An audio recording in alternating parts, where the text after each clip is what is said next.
Yeah, I think you're live, Pat. Excuse me, guys. I just want to bring to your attention Rob Pratt from Energy Estimates. I already made you aware on the blackboard that he got a quite intense experience on electrical estimates with different projects. Today he'll be going through some of his experiences.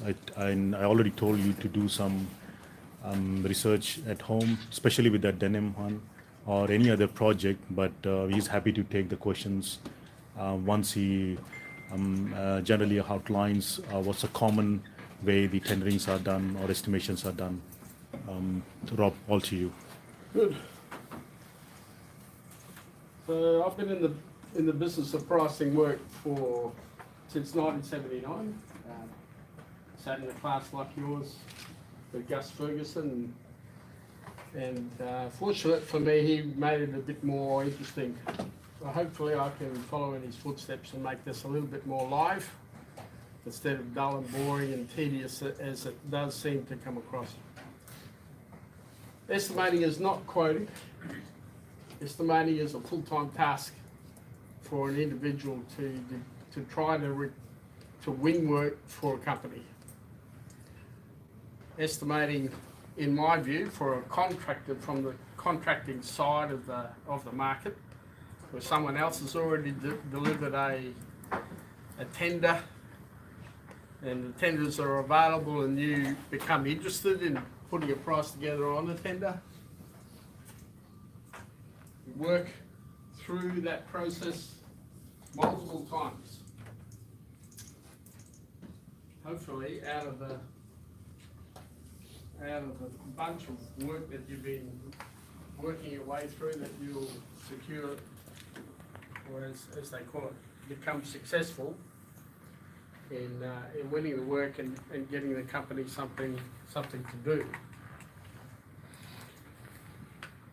There's a lot more to the estimating process than what you've been looking at the moment. I want to try to give you an overview, and I'll use an analogy like, most of us understand what the task of trying to catch a fish is. Estimating is like that task of putting a line in the water, trying to secure a fish on the line and land it. It is not about gutting the fish. Estimating is handing the fish over to someone else to gut and to clean and to decipher. The handover process is not something that I'm going to try to go through. What I do want to do is to emphasize that right at the beginning of the process, you can contribute to the business in a detailed sense, so that everyone understands. Someone else coming behind you understands your thought process all the way through. The pure, undiluted method that you embark upon will determine the success of that process. If you take shortcuts, if you get lazy, if you make assumptions and don't ask the questions, it's like polluting the river right at the beginning of the stream, and it never gets any better. So my task to try to emphasize to you guys is that the more detailed you can be right at the beginning of the spring of this opportunity, to enable the company to then take it on from there. It's process. That's all it is. If you follow your processes and find out this can be better, this can be better, this can be better, you're going to improve the purity of your work. All good? So estimating is a full-time task. It's not something you dabble in, win some work, and then go and run the job. If you're going to do that, then that's not really estimating. that's a part-timer. Estimating is working at this job, leaving your hand tool skills behind. Become a shiny ass. If you don't want to do that, then estimating is not for you. A couple of things that I've learnt over the 40 years is that the estimator is always the one that is to blame. Forget the apprentice now. The estimator is the one to blame. You're wrong if you lose the job because you're too expensive. If you do win the job, then you're wrong because you forgot something. So just get that settled in your mind. You are going to be the one that they look to when the job goes sour. All good? I encourage you to take this on. I've seen people work on the back of a cigarette packet with square meterage and how much to do electrical on a repetitive block of offices. How many square meters is it? $237 a square meter. There's your price. It's absolutely pathetic to do a price per square meter. No one understands it. What's in that price per square meter? It's the same thing with price per PowerPoint or price per light. It's not going to work when it gets into the scale of the work that estimating is about. I've seen in the documentation in your course they call them for a $20,000 sort of threshold. Everything over 20,000 is estimating. You can use estimating practices on very small work and know that you're right.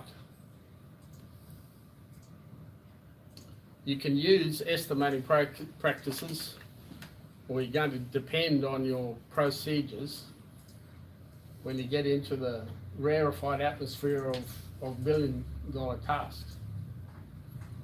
The Wonthaggi desalination plant in Victoria is something that I got involved in, seconded to a team of 6, and the electrical on that was just under $200 million. Big equipment, of course, and lots of expense in the equipment, but you're just not going to be able to tackle that type of task without procedure. Yeah? Did we win the work? No, we didn't. Thief's got the work and buggered it up, but that's a different story.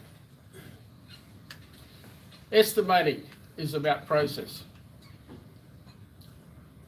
The first thing you need to do when you're looking at becoming an estimator is, who am I working with? Is this company capable of the type of things that I'm going to be pricing? There's no point winning a $100 million job if your company can't afford to pay 300 people for a week. What's the point? So we got to target our pipeline to the type of work that our company is capable of, financially capable of, and physically capable of. It's okay to have 20 odd guys, but if you need 100, are you going to recruit 80% of your company resources to do one task and then put them off at the end? Really risky to go over 50% extra resources, because they're unknown. You don't know what they're capable of. When we get into the unit rate, the labour unit rate, which is what you probably all hear to hear come out of my mouth, how do we know how long things are going to take? A lot of those industry standard unit rates have come from the field back into the office, and we dissected how long it took to run 6 double-tiered racks of 600 millimetre cable ladder. How long did it take to run a straight line? How long did it take to do a bend? How long did it do it to double set over the road?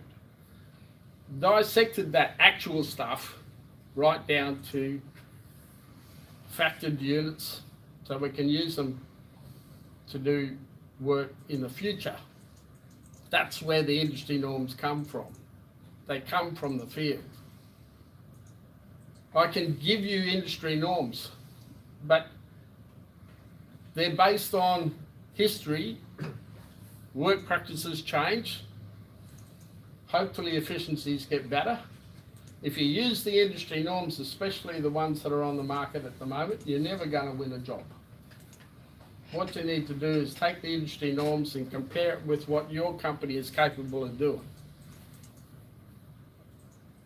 The A-team is good if you can get them. Yeah, you know what I mean by the A-team? Every company's got a group of boys that perform better than the other group of boys. The A-team tend to get the real smart work. But if you use the efficiencies of the A-team every time, what happens when, you know, they get seconded off and taken off and you get a couple of new ones in, or there's just not enough guys and you have to bring in extra guys, people that are unknown. So you got to evaluate whether you're going to distort the industry norm and why, and make notations about that. All good? Anyone heard the term first principles before? No? I mentioned price per square metre and price per point. First principles is based on dissecting every component that's in a job as small as you can get it, bar fixings. So the unit of measures that we're talking about is metres when it comes to cable and cable ladder and conduit. And it comes down to an each item, cable pits. Instrumentation is usually in individual pieces. So it's important that you get in your head the unit of measure of what you're dealing with. There's no point looking at the conduit and thinking it's an inch, it's not, it's a metre, yeah? So first principles is about dissecting the components that you're using, making sure that you got the unit of measure right, and then deciding how many points of an hour each of those unit of measures takes to install. So if it's a PowerPoint sitting on the wall, 15 minutes is 0.25, yeah? If it's a length of 100 mil HD in the ground, it's 0.15. So if you've got 100 metres, you just multiply the 0.15 by 100, you got the 15 hours. That's how it works. The first principles is about working out these industry standard labour unit rates and just simply adding them up. Making sure that you've got a tool that will add it up correctly for yourself. One thing that I made a lot of mistakes about is not paying close enough attention to the decimal point. If I meant 0.15 and put 1.5, I'm never going to win the job. Because my multiplication is going to blow that out, something shocking. Yeah? Anyone actually sat down in your company and looked at how they win work? You got any idea of how Southern Cross wins work? No? You just like to be an estimator one day? Do what I have to do. Do what you have to do. So, I'm assuming that you want to be estimators, okay? That's the point that I'm going to come at you with. If you're here for some other reason, just to get an accreditation and get more money, that's a different thing. But I'm going to take the stance that you're here, you've decided, yep, I want to be an estimator, I'm sick of this stuff on the tools, and I'm going to develop myself into working out how to go about this. All good? The first things I've already mentioned, but going on now, is the process of how do we go about this? A couple of things I'm just going to mention briefly, I'm not going to spend too much time on them, is before you get the opportunity to actually work on, you got to find it. And the work that's available out there, I'm going to use a word called the pipeline. Pipe and the work coming at you. All good? So the pipeline of work is stuff that you haven't decided yet, that you haven't been invited, you just know that it's around. You've heard they're going to put a power station in Three Springs. You've heard that they're going to do another iron ore at South Flank. You just heard about it. So you develop your pipeline. What is out there, yeah? Put it in a register. Work your way, make sure that you become familiar with what work before it actually lands on your desk. A big pile of paper. Hell, how am I going to, they keep putting piles and piles of paper on my work. I'm not aware of what's affected me. If you're on the front foot about what's happening in your world, it's a lot easier. So the pipeline is before you even start, yeah? It's a register. I like to use Excel to put registers together. All right? Next register is the quote register or the tender register. Very handy tool to have when you're going about your estimating tasks in your company. Don't just price one after the other, one after the other, one after the other, one after the other, and don't record something about that tender. What was the profit margin? Sorry, what was the contract value on that project? Put it in your register. What was the margin that the boss wanted to put on it? Put it in your register. What was the labour number of hours that you worked out? Put it in your register. Dissect the thing and put as many components in your registry as you like. Don't make it too difficult because you'll get busy and you won't fill it out and it won't become useful for you. But trust me, when you find you're busy, another job's landed on your desk and it's very similar to one that you've done previously, and you go through your register and you find it, you're already halfway finished. Just got an old template that you're going to rehash. All good? So tender registers are handy. Tender registers are handy. Before you even start, set yourself up. Yeah? The tender itself, when it lands, or when you've secured it, you've been invited and the thing comes in. In my first 30 years, it was all paper. We had to work through the paper. Piles and piles of it. Lots of big drawings. The estimating office was huge. It had so much paper in it. Lots of mistakes because you'd forget what you're doing with the paper. I've got the benefit of those years that you guys haven't had the benefit of because you got all this PDF stuff now coming at you, right? See, Dr. Vinay's given you a tender that's all PDF drawings. The absolute first thing you need to do is document all of the documents. Put it in a register. I like to use a file lister.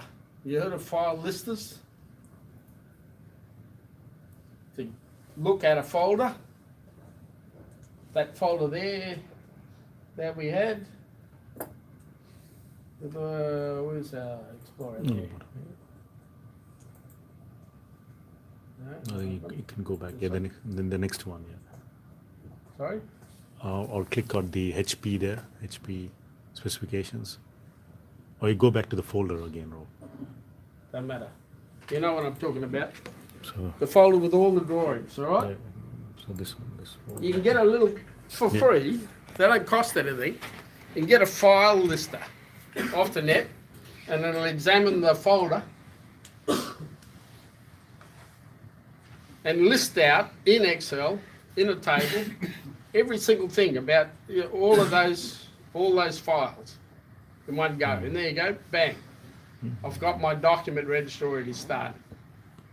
You can use that either to secure yourself about where I'm up to in it, or when you put your final submission in to the client, you can say my price is based on actually these drawings, and it'll give you whether it was Rev B or Rev C or Rev D.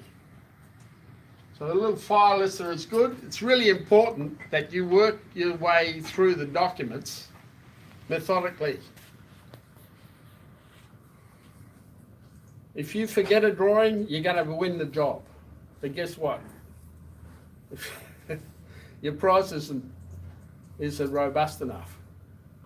You like that word? Robust? If you work your way through all of the drawings in a register, maybe I should look at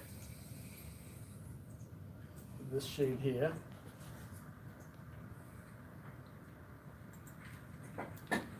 It's a little takeoff format. So this area here across the front, that's for drawing numbers. So we can put in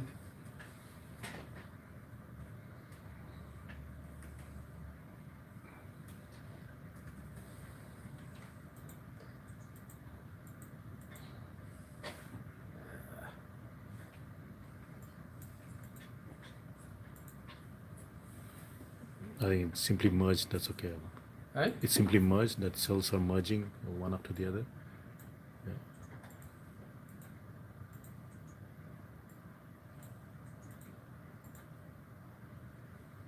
You can put all our drawings across the top, all our components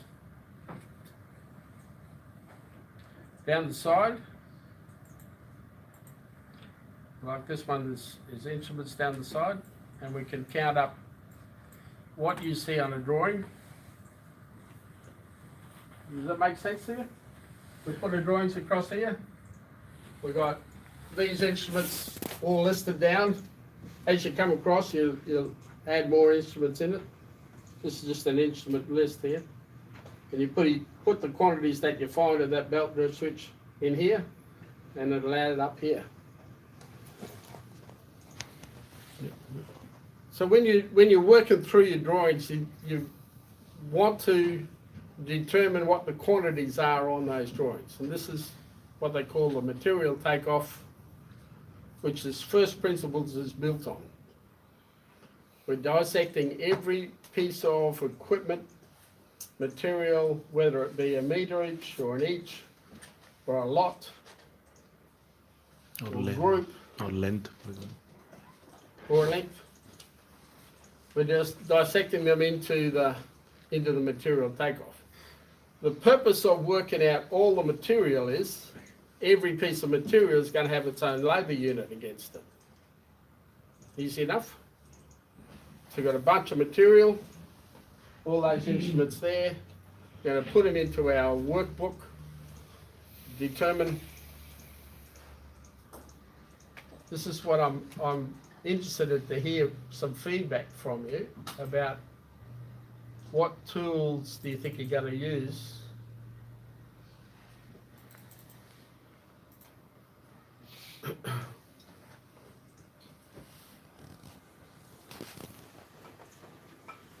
to put your breakdown together.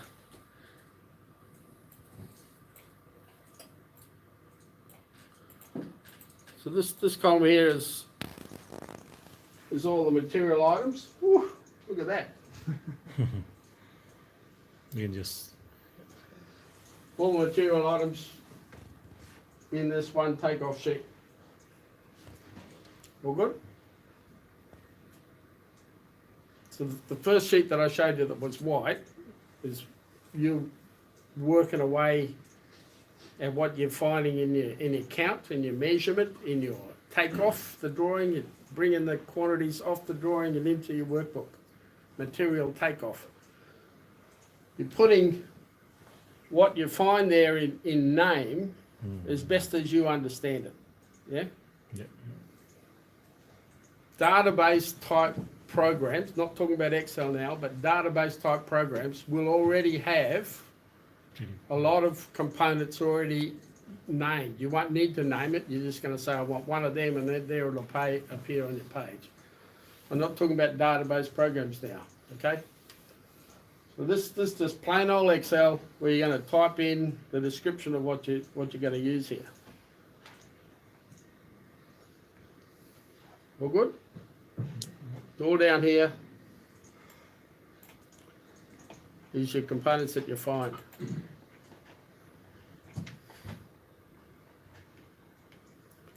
We're going to end up with what I call an RFQ, where we've got material now, we've got a total that we've measured, and we need to go to the suppliers or the vendors and ask them, if I wanted to buy it from you, how much are you going to sell it to me for? Yeah? RFQ, request for quote, from wholesalers, from Suppliers. Kunis, from switchboard people, from the lighting people, whoever you think is best to give you an advantage to win the work.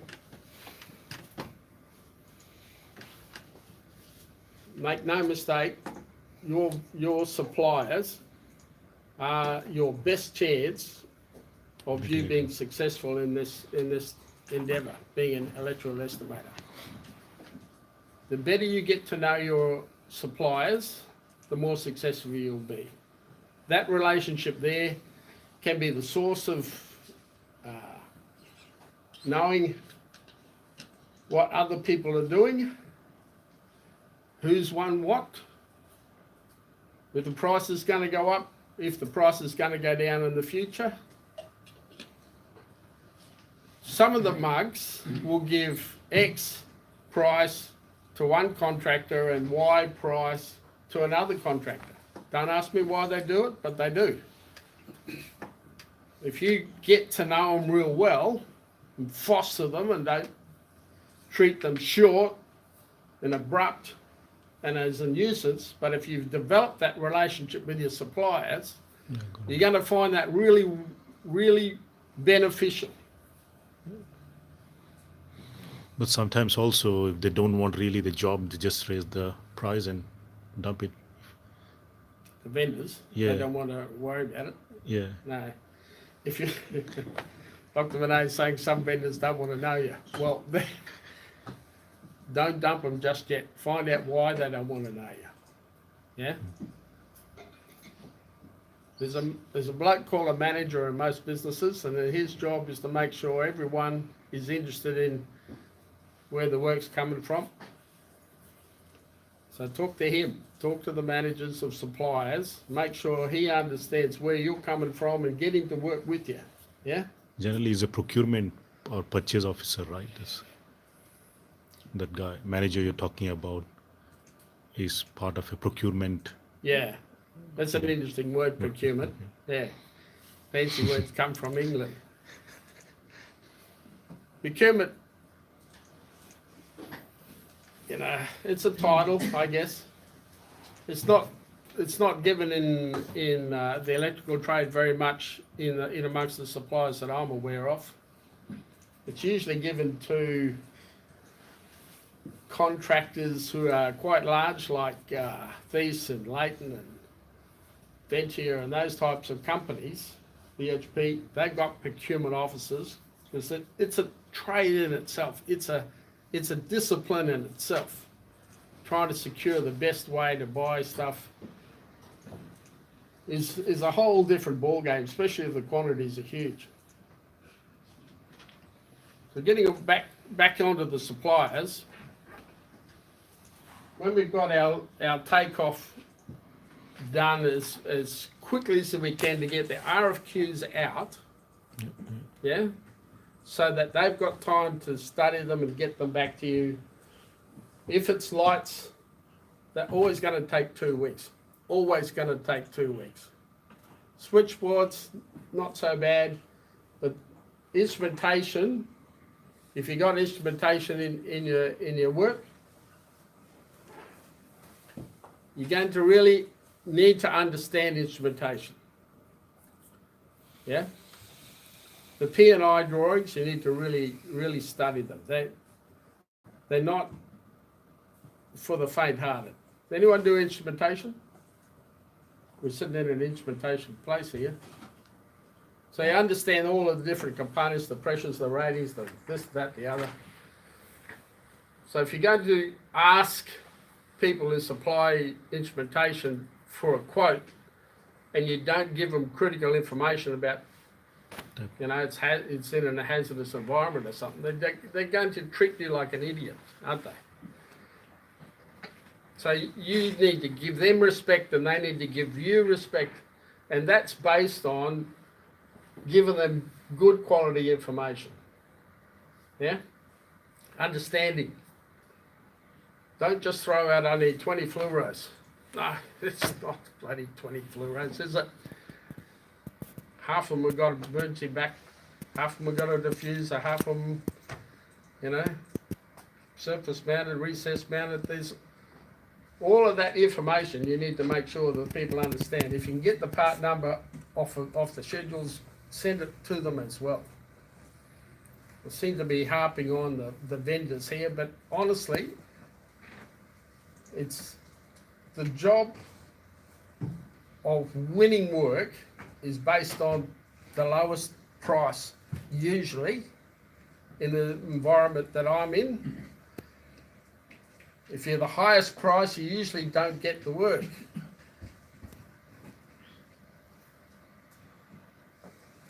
The business development manager might be able to negotiate his way through, but it will be based on being able to lower the price. The best way to get your foot in the door is your suppliers. Yeah? Don't take the first price you get and throw it in. Always do comparisons across all of the vendors that you've gone to. Let's see if I've got a comparison quickly here.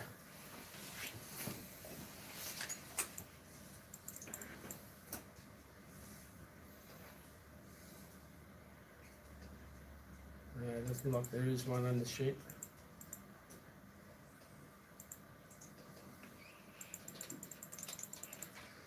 So if you got, I don't know, in a commercial job, lights are a big deal, aren't they? So you got your light schedule and you've got 7 odd light suppliers, I think there are. Ask every single one of them, regardless of what they priced you last time. Always ask them. Always ask everyone the price. I used a word before about laziness. And I want to just turn that word around a bit. Because I know everyone likes to do a good job. So laziness tends to describe a person who's just can't be bothered. And often it's not that you can't be bothered, it's because you're pressured. You've got a lot on and the tender needs to get out and finished by, what do they normally give you? Just on 2 weeks in the commercial jobs. Sometimes you might get 4 weeks. So you need to be quickly split getting them out. And the tendency is to try to do shortcuts, and you know, you're going to come unstuck. Have I lost you? No, all good. Okay. So we're talking about the tool to put an estimate together. I'm just throwing up this takeoff sheet here to give you something to look at. When I'm looking at the task that you've been given, this pricing task,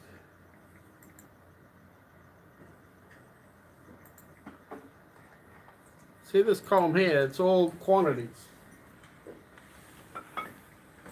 Someone's already determined in this tender what the measurement is.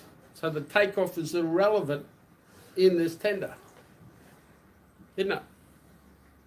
They've already listed out all of the components. do I stop that thing? I've already listed out what the quantity is. So my spiel about the tool has already been shortcutted already in this tender. There's no examination of the drawings. There's no measurement with scales on the length of the cable. It's all quantified there.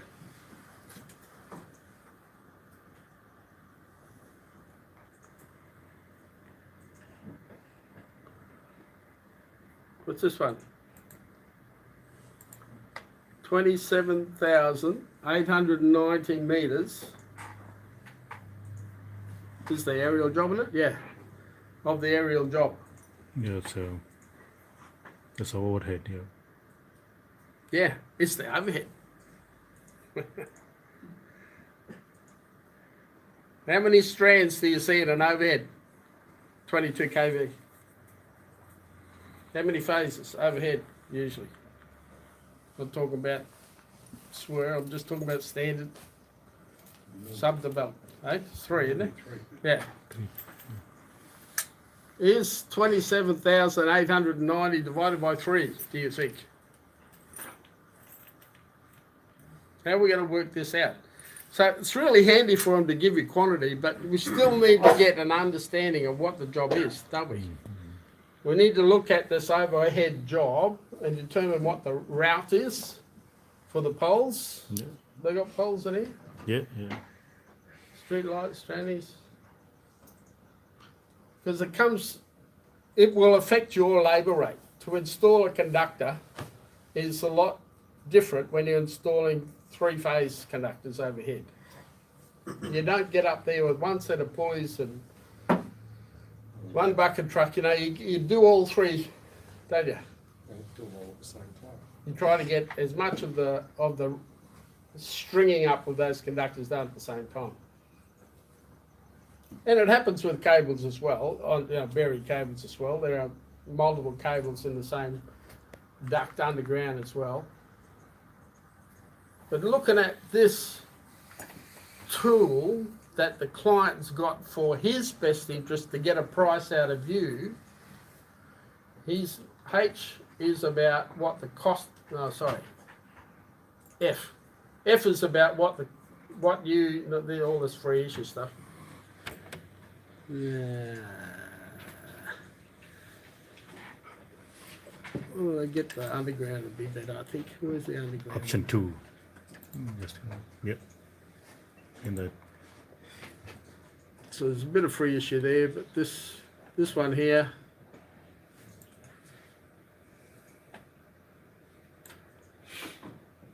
that's the excavation. Gee, they're giving you a lot, don't they? Where's something you got to buy? Street light pole. Free issue, free issue, free issue.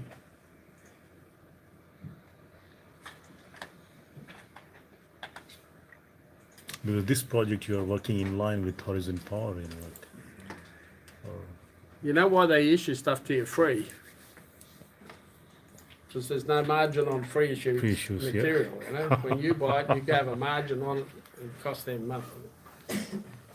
There's a couple of really good things about free issue, and I might just divert quickly to mention them to you. You might already know this, but anyway.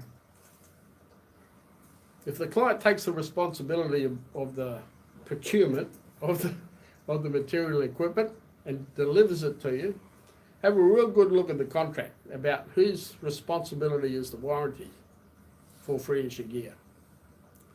Also, whose responsibility is it for the delivery for the free issue gear, for the unloading, for the packing, for the transportation. There's a lot more about a street pole than just getting it landed. Rework as well, Yeah? Have a real good read of the contract and what the words say if the thing turns up bent or lost. Then turn up. Whose responsibility? There is a responsibility at some point when it's unloaded in the laydown yard. Then you've got to start working on it. Put the internal cables in the pole, put the light on, and erect it. At some point, you've got to take responsibility for it. But pre-issue gear can be an advantage. Can reduce your risk assessment. Did I talk about risk assessment? I didn't, did I? Tenders, Just to, registering, documenting, determining whether your company is capable of doing the work so that you're not wasting your time doing it. You're at that point now when you're going to start the work, right? You have a read of the specification, you have a read of the scope of work, you have a read of the contract, you have a quick look through all of the drawings. Try to, in your mind, already decide, just guess. Is it 250,000? Is it 500,000?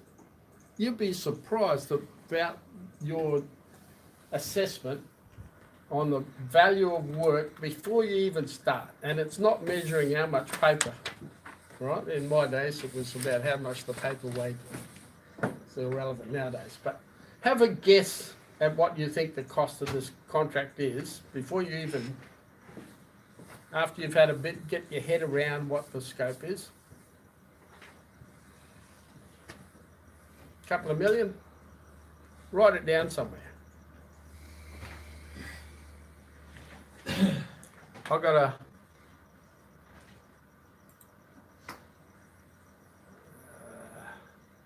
where's the Excel thing? Here we go.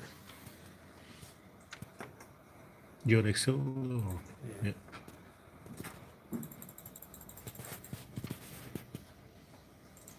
A couple of check things to do when I start a job off, when I've gone past the registration stage. I've already got it registered. Now I'm going to go through this input, give it a number.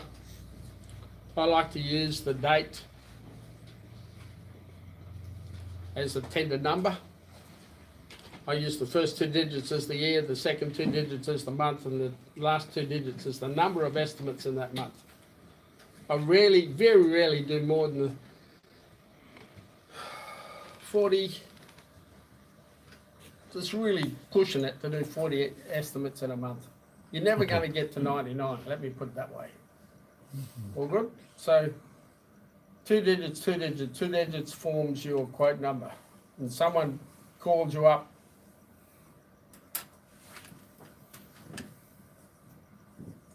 eight months we did a price ago, 8 months ago we did a price, and the guy said it's 170104. 170104, I immediately knew that was last year in January. Yeah, it helps to have that tender number instead of just being the next number.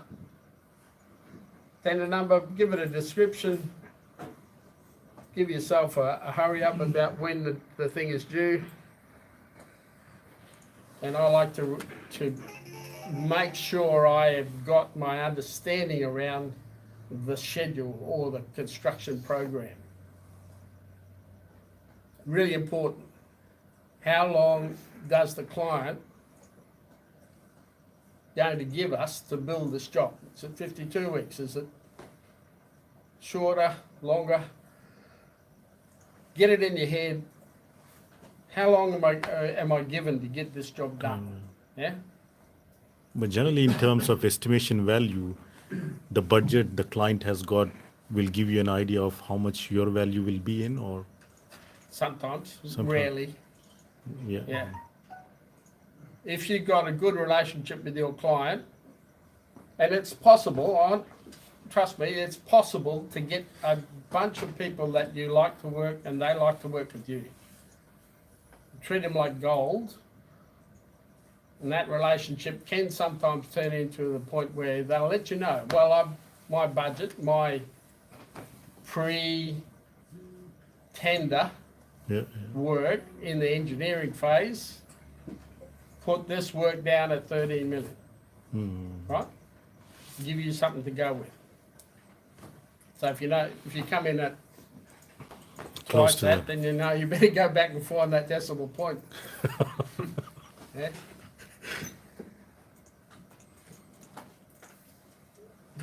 the length of a project affects your price. It affects your manning and the number of people you're going to take. Sorry, the number of people you need to assign to this project to get it done in the time affects the price of it. Well, to paint a picture, if you need to do it in a month, you need 20 guys. If you're going to do it in 52 weeks, you're only going to need 3. Yeah? So if you got, what did I say, 20 guys or 50 guys?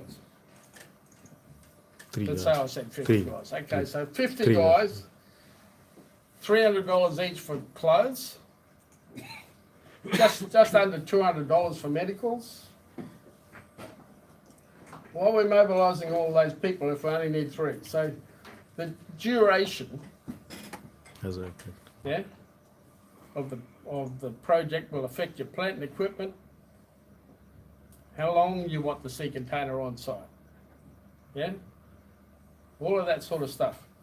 It's important that you get your head around the duration of the work, who did the job, what the budget is, what's the opportunity of growth of this job. These are the types of things that I find interesting in the register.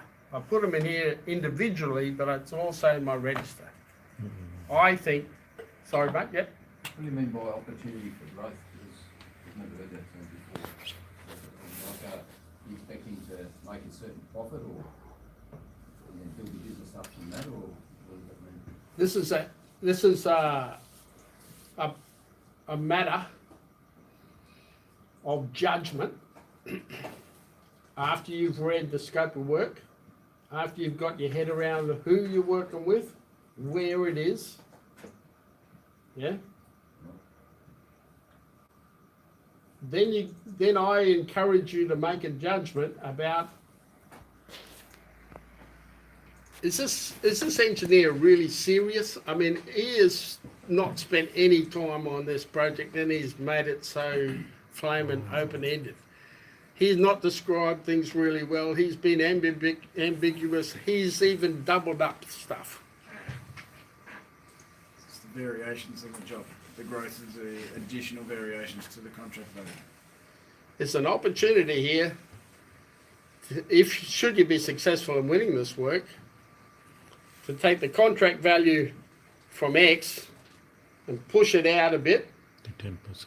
because you can identify stuff that you know ought to be in that job, but he's not said anything about it. Yeah?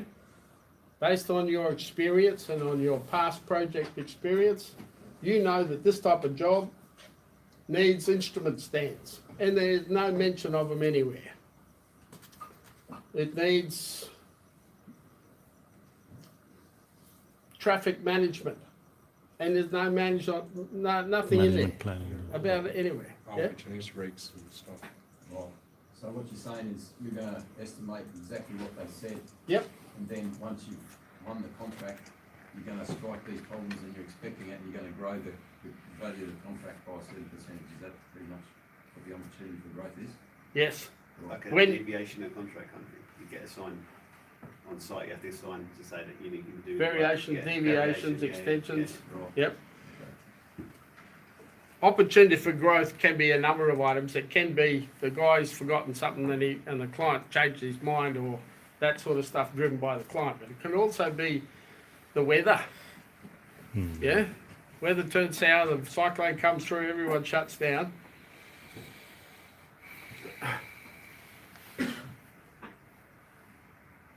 This is the start and the stop of the job.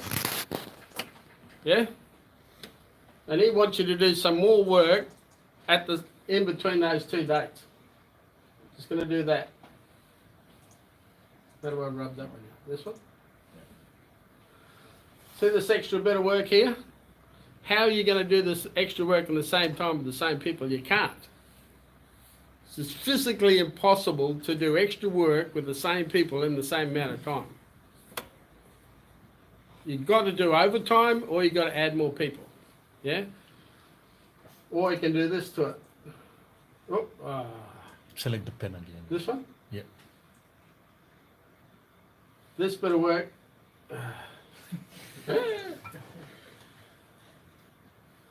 This bit of work gets done here at the end. Yeah? To move the task. What's this called? This called extension of time, isn't it? Yeah. Everyone read 2124? You know the contract I'm talking about? The Australian standard contract that the government always uses, 2124. 24. All good? If you haven't, you're an estimator now, you're going to have to learn 2124, what it means. If a job gets extended, it's more money. You need more money. You got things on site longer, things hired longer. The whole administration of your company's still got this on their books, everything. So as soon as they give extra work, try to put it here and get the date moved out. That's a growth in the contract value. That's one way the growth can occur.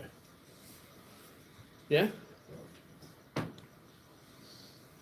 It may not be actually work, it might be just extension of time because someone else caused delays or the weather caused delays, extension of time.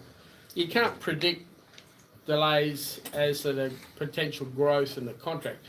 But when you're reading the scope of work, you get a feel for the idiot that wrote it. Trust me, you get to know these idiots.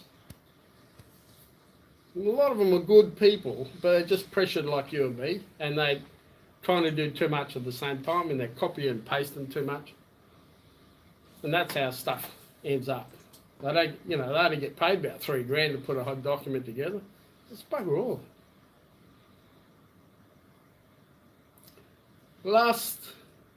I worked for Vienta for 8 weeks in a team of 6. There was I'm a contractor, I worked with, there was one other contractor, all the others were in the JV, all come seconded into it. In that 6, over that 8-week period, they spent $500,000 putting that one bid together. It's expensive to bid. Yeah? As an estimator, you've got to be actually cognizant of the fact that you're adding to the overhead of your business. Yeah? Trust me, if you're not winning work, they will get rid of you. Work out what your strike rate is. I've 10 to 12, and I've won 2.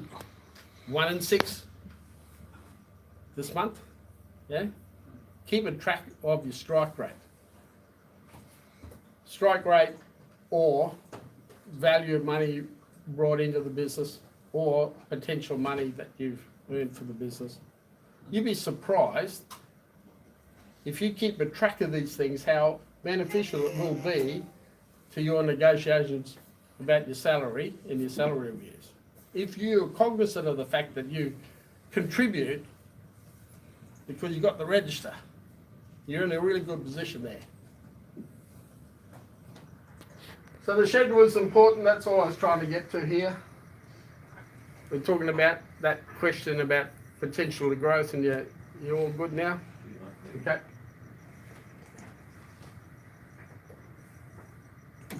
This is about electrical contractor, but it could be any contractor.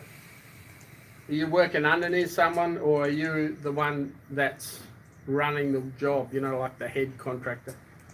Most often, electrical contractors end up being a subcontractor. Really risky business. You really need to be on your game to make money in electrical contracting. Type of work, category of work, where it is, and how many weeks you're going to apply to it. This little tool here, I'm not going to give it to you, but I want to show stuff to you so that you get a feel for the type of things that you need to put together for yourself.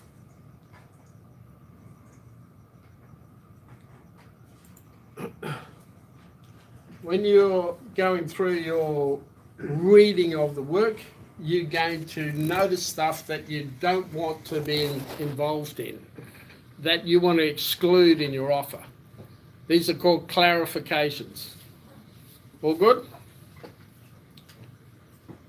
You got a price, here's the price, but there's a couple of things that weren't clear, and the ones that aren't clear, I want to write about it in the submission. Yeah? make notes down. Don't wait till the end. When you get to the end, you're gonna have a blank bit of paper that's going to be very intimidating. As you do it, as you're going through, make the notes then. It's very good. Have a page for that. This little page here, I'm not going to worry you with. It's about all the tasks and how long they're going to do each task. It's really for the large scale work. You know, like the North Link job. You're going to work out how much the estimating task is actually going to take. Whether we can afford to spend 3-4 months for the estimator to put the price together. And who's going to be the estimator doing the work while he's doing all that. So working out what the estimating resources are, that's what this page is.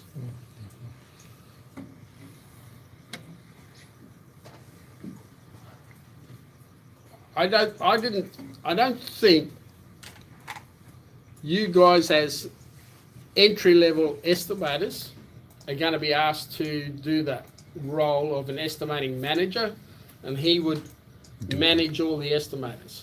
Say if you had 4 or 5 or more estimators in the business, the estimating manager would oversee this type of practice. How many estimators I need? This is more on costing as well as the duration as well for the within the job. It's about business costing, not really the estimate. So. But I liked it because I was able to substantiate the fact that I needed half of the administration staff to help me get this thing finished in that time that you said. Yeah? But I won't bother you tonight about it.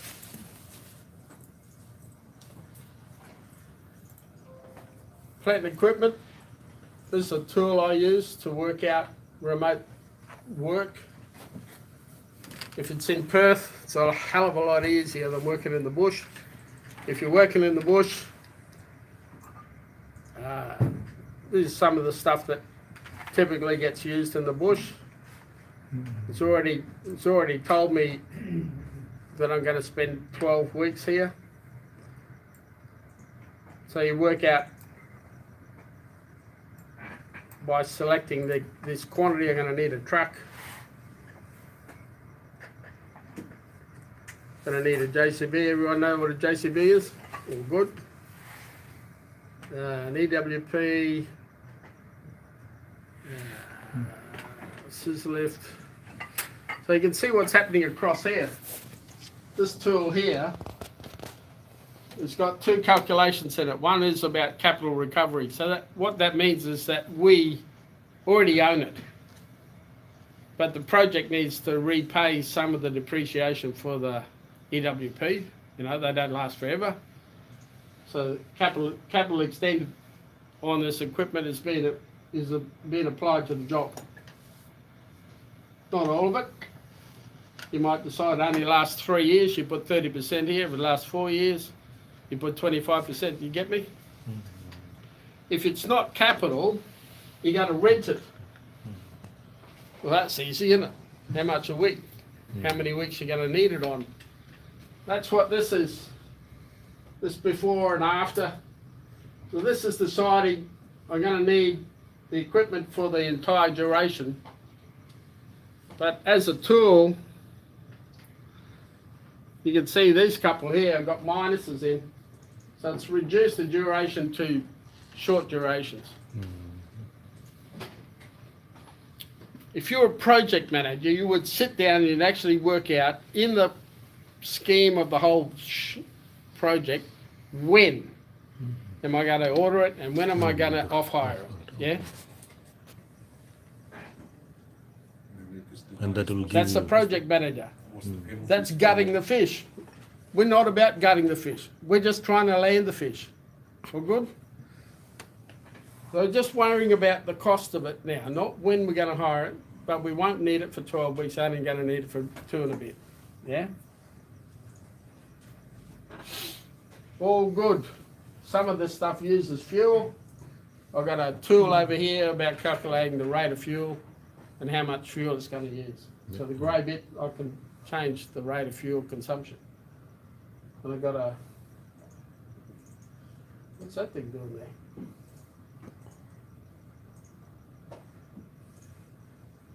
I've got a total amount of fuel for the fleet. You notice that this section here is relative to all of the equipment over here that uses fuel. Don't get it mixed up in amongst everything else. Yeah? So everything that doesn't need fuel is further down here.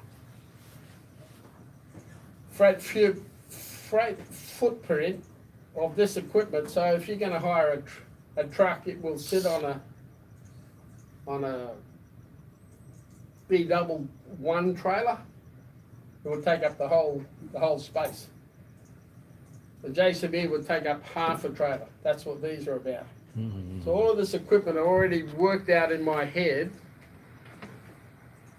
what the space is on the B11 trailer.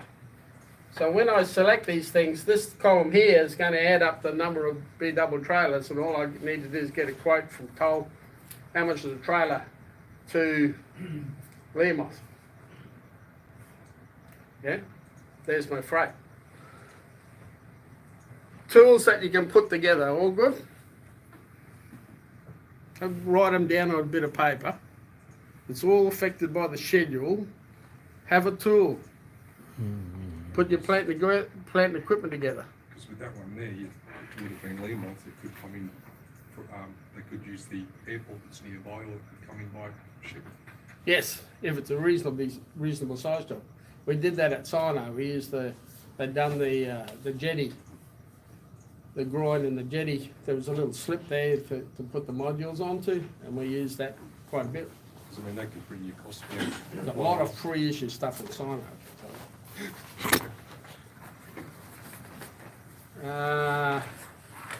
Yeah, just a couple of bits down the bottom here. Cable pulling gear. Cable pulling gear tends to wear out, especially the ropes, quicker than anything else. So I have a separate little tool there.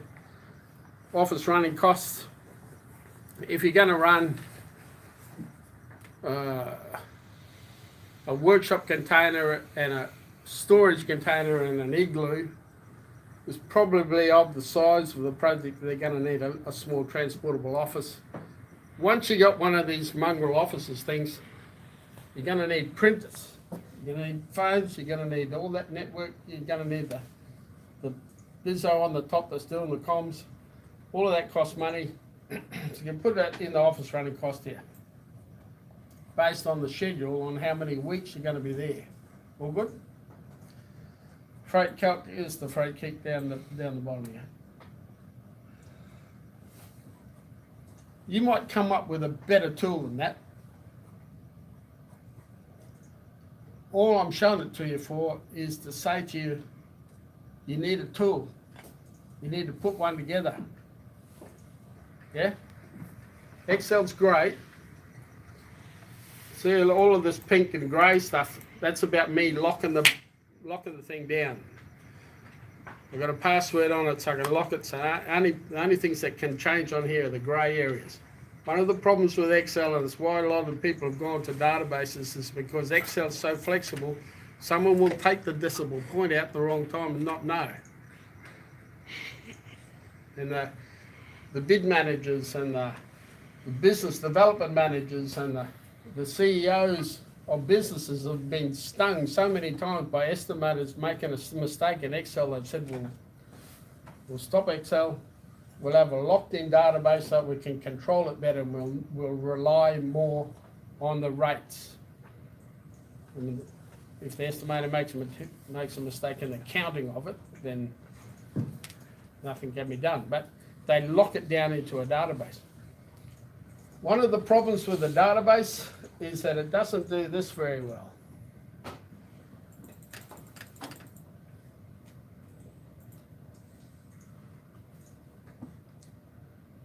It's a small price breakdown on this job that the client wanted to see.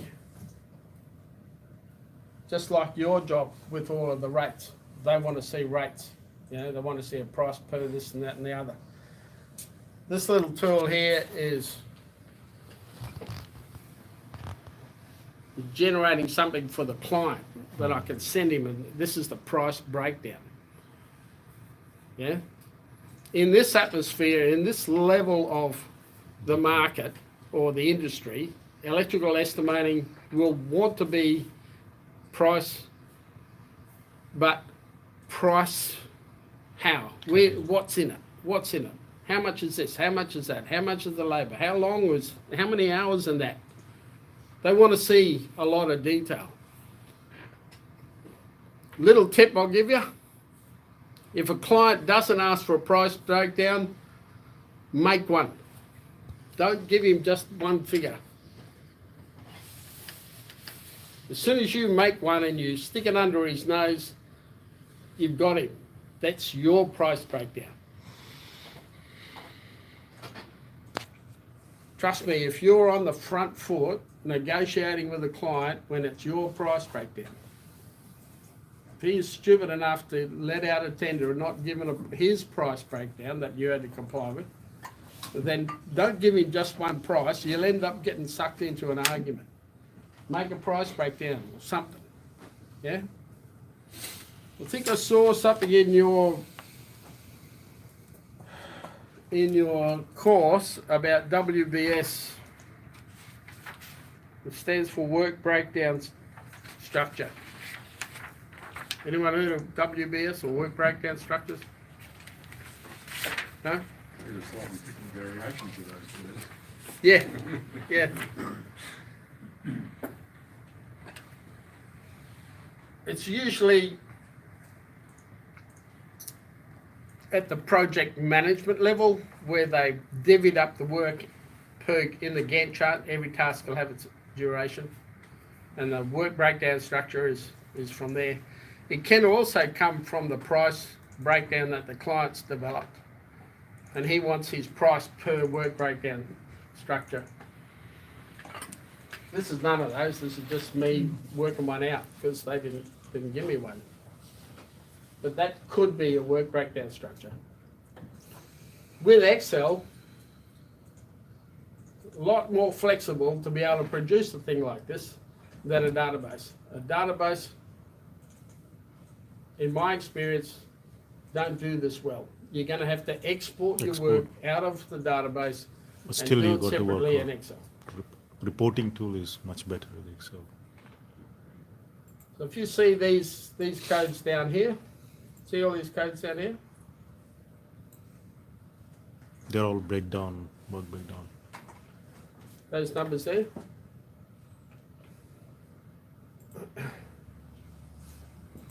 See that formula there?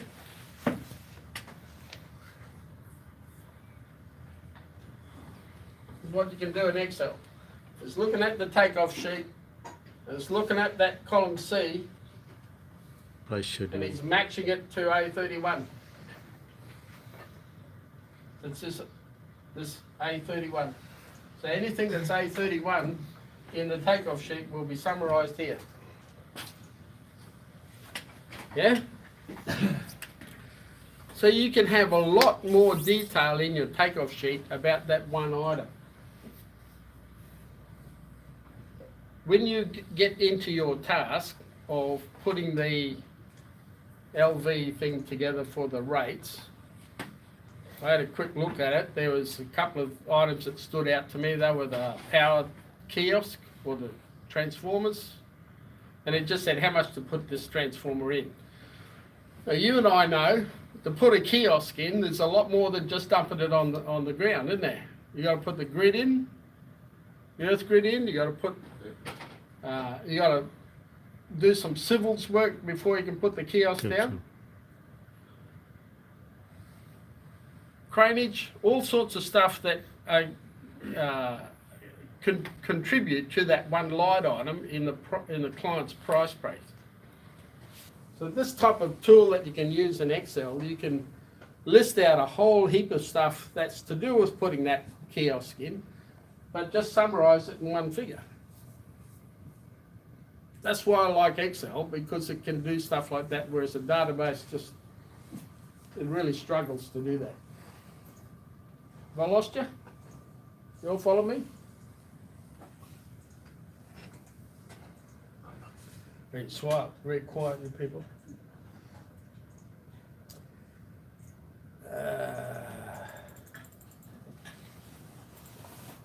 There's another tool I like to use for flights and accommodation. If you're in Perth, it doesn't matter. Just the duration that matters. But if you're going to mobilise to Learmonth or Karratha or Could be a nice. Gold Roads, what's nice Gold site in Roads? the middle of nowhere. Karachi. You know what I mean?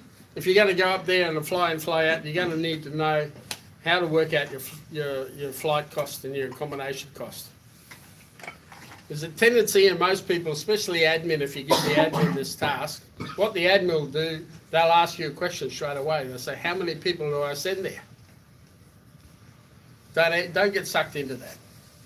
It's not about how many people, because you will go batty trying to keep up with it, because your price will go up and down as you're doing this exercise, and your manning will go up and down. You don't need to. This is based on the total number of hours for one man. And it will divide up the roster of the 4-in-1 roster or the 3-in-1 roster for one man. That's all you need to work out. Forget that you need 10 men to do that job. The flights and accommodation is based on one man. You don't need to worry about it. As the labour goes up and down, this will work it out automatically. All good? Everyone got that in their heads? When you do flights and accommodation, it's based on one man, not the whole crew. Okay? It will work out your total cost automatically if you do it that way. If you try to work out your crew and nitpick away through how many people and when is the roster and when's the next guy coming on and when is, all of that rostering stuff will turn you blue in the face. You are not gutting the fish. You're landing the fish. This is about getting your company work and working as efficiently as it can to get the price done. If you spend time fretting over the small stuff, you're going to cost the company too much to get the estimate done. You're not going to meet your deadlines. All good? Use tools that are quick. Yeah. I like Excel because I know what it does and I'm used to the rule of thumb. You all heard that term, rule of thumb? Yeah? No? Oh, talk to me, guys. Have you heard of the rule of thumb or not? Yes. You have. If it looks like a duck, quacks like a duck. The rule of thumb is that price is too dear. I just know it's too dear, or it's too cheap. You got the rule of thumb about, because you've done so many, you know what the thing ought to come in at. Yeah, the rule of thumb. I've got the rule of thumb because I'm 40 years into this. I've taken an understanding about what my environment did to me all those years, and I got the rule of thumb built in. You guys don't. What you've got, what's available to you is the register. It's blank at the moment. You need to start one and get your rule of thumb started. Yeah. When you do your reviews,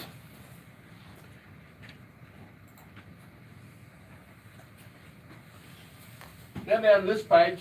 This is the total number of hours.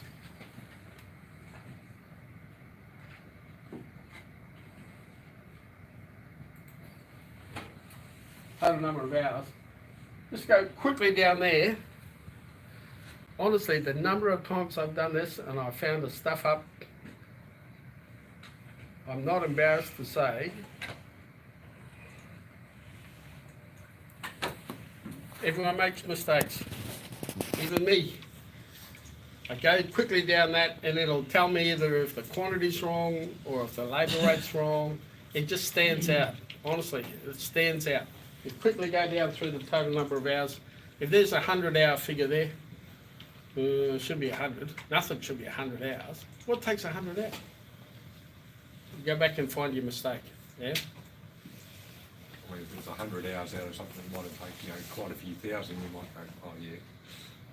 But on a small job, Yeah, I think in your job we talked about the 27,000 metres of aerial. That one thing should not be one line on here. That one thing should be, I don't know, at least a dozen lines. Yeah, yeah, well, how many circuits are you putting in? that's At where the you same time. forget that schedule, go back into the drawings and How find would out. you break that down, like onto streets per line, or how, if you were running 27 kilometres of line, Yeah, how would you break that down so that you could understand it? So instead of having just 100 hours to run Good 27 question. kilometres, good question. Yeah. Good question. We started with a tool that earlier it was called a takeoff, and it is this one. Was it this one? Yeah, I think it was this one. Yeah, that's the one. Breaks Take down the drawings and stuff, yeah. drawing numbers, you're saying. So across the top here, instead of using drawing numbers, you could use either the work breakdown structure or the I think in one of those drawings that had device numbers, didn't it? Yeah.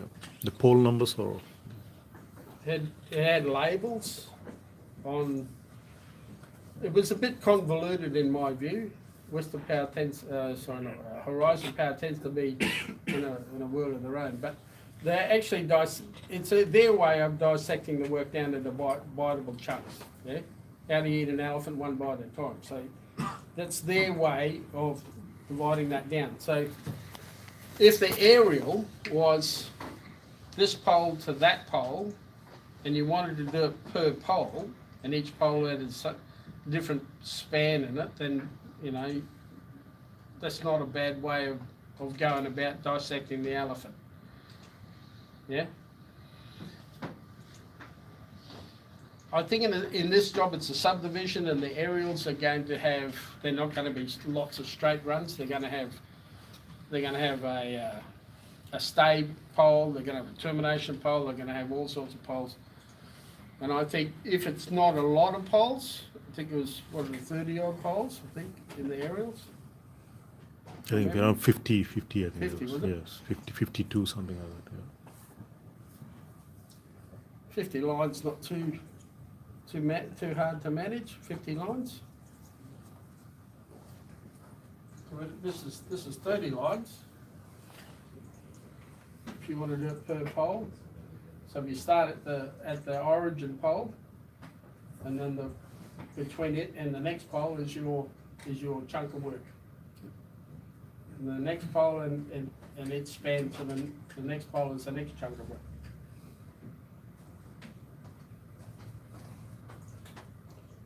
Does that answer your question? surely does. Great.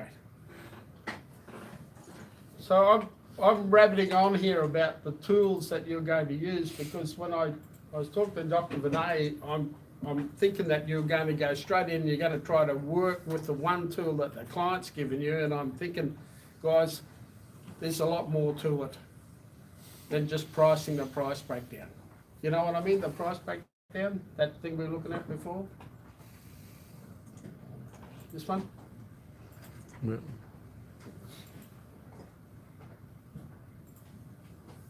The HV cable one. Yeah. So they wanted a rate in dollars.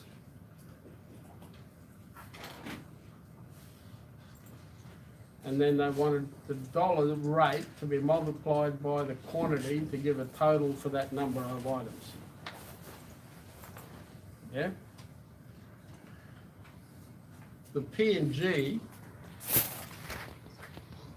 all the preliminary stuff, the supervision, the General items, registration, all the stuff that's not in The actual- in the work, operational costs, they've got that separate. Now you'll notice that the word here, the unit of measure here is item.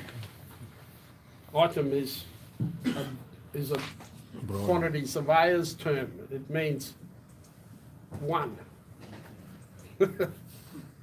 Right? Or a group or a lot. There's no quantity to it. So they want a price item against mobilised to site and set up site establishment. So what does that mean? Well, it's up to you, isn't it? You're going to need one container, two containers, so you're going to need an office, you're going to need compound, you're going to need, yeah? Yeah. Item. Provision of plans, surveys, similar documentation required to commence the work. I thought they were giving you the plans. Asking you to provide them. I understand as-built. So, this preliminary stuff. Have a look at mine. This tiny little job I did up at Lima.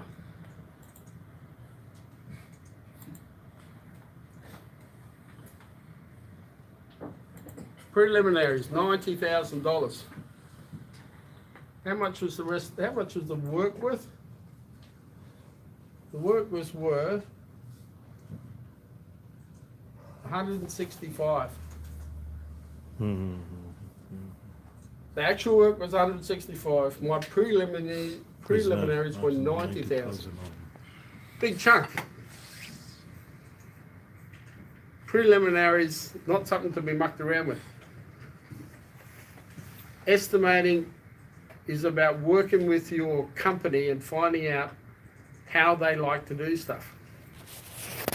Yeah? In the companies that I've worked in, they've always been pretty lean, hard and mean. And they wanted to start jobs off with less people than what was required to make them work harder. You ever had that experience? Start the job with not enough people. There's a reason they do that. Don't tell You're already behind your schedule because you only got 5 and you need 10. You got to get to know your company and know how they operate and estimate the way your company operates. Yeah. Another good point that I want you to take into your understanding here tonight is that you're part of a team in your company, but you operate in a layer of the company that has such a broad spread across all of it. Ops, you got to understand the ops and how they work. You got to understand the procurement people and how they work. You got to understand the administration and how they're going to work. You got to understand the OH&S and how they're going to work. You got to understand the bloody accountant and how he's going to work. The accountant will actually come sometimes and ask you, "What's the cash flow for that job?" Cash flow. Yes, exactly. Cash flow. Anyone not know what cash flow means? You all know what cash flow means? Or good? Depends on Just- the version. Estimating is such a broad spread across the whole thing that you need to have a feel for all of it. You need to have a feel and an understanding about your company and how it operates. Yeah? Yeah, mate? Yeah, get to the point where you, as you're estimating, like you were saying earlier about standard rates, and how you need to tweak the standard rates. Yeah. Depending on who you think is going to be doing the actual physical work. Yeah. Get to the point where you tell them that you need to use certain people or at certain times, otherwise it's not going to work. You do Yeah. that sort of thing. Yeah. Yeah.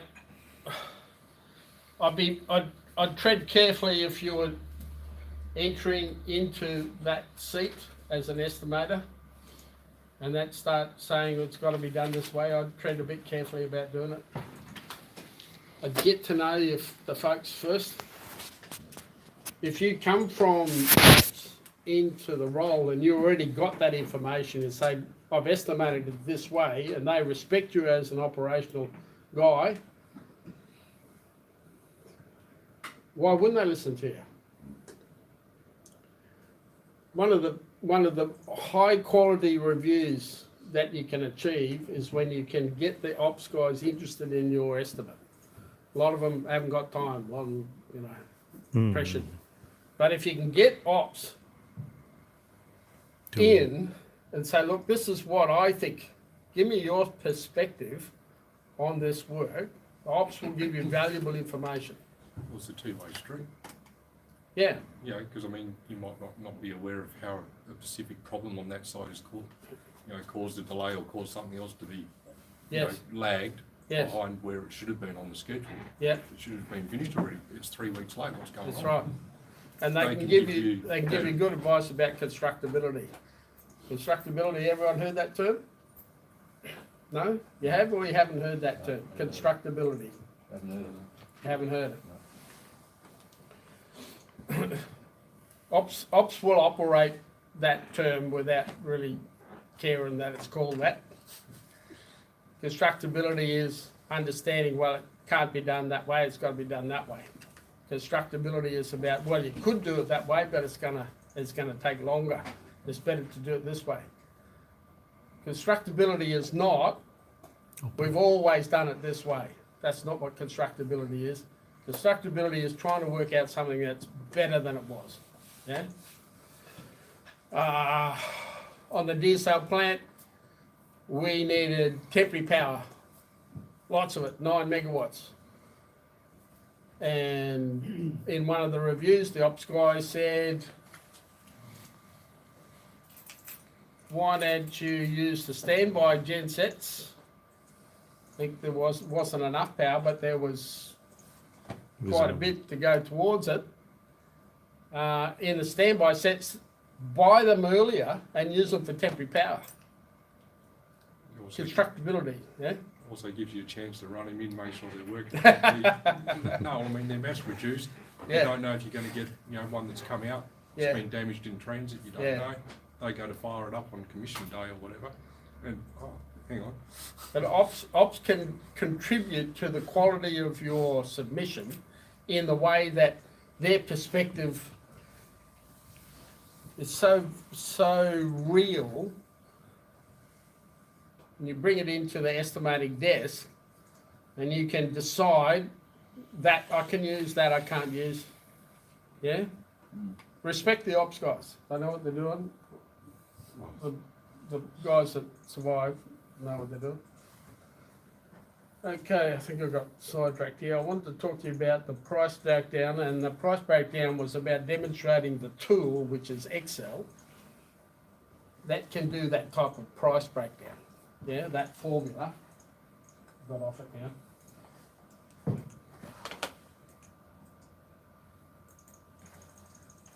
So if I that formula will work on anything as long as that number is relative.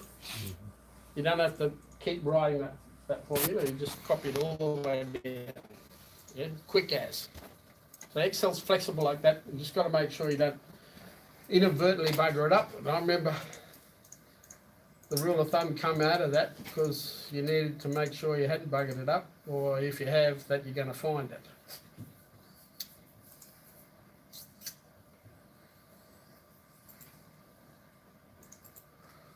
Here's one that you might like.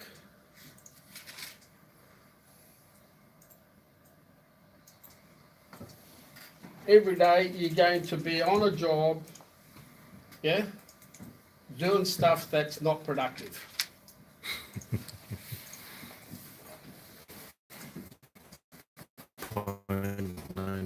Anyone done as say? It doesn't contribute to the task of getting the job done, but it's got to be done. It eats away at your hours on each day, doesn't it? Preparing equipment, getting in and out of the job, getting protected, shade and from the rain, getting your communication, getting your all of that stuff there eats into your day. On this job, I've said it's almost an hour a day, right? What's that called? That's called either lost time or inefficiencies or non-productive.